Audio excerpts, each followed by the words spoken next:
বন্ধুরা কেমন আছো সবাই? আশা করি ভালো আছো। তবে আরেকটি মিনি ব্লগে তোমাদের সকলকে অনেক অনেক স্বাগত।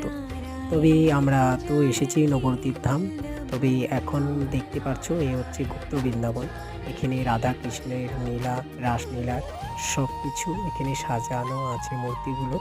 খুবই সুন্দর দেখতে। তবে এই হচ্ছে নিমাইয়ের জন্মস্থান। নবদ্বীপ ধামে তিনি জন্মগ্রহণ করেছিলেন সেই নিম গাছে তলায়। তবে এই হচ্ছে সূচি মাতা, তার নিমাইকে তুলে নিয়ে আছে। এই হচ্ছে আসল নিমাইয়ের জন্মস্থান।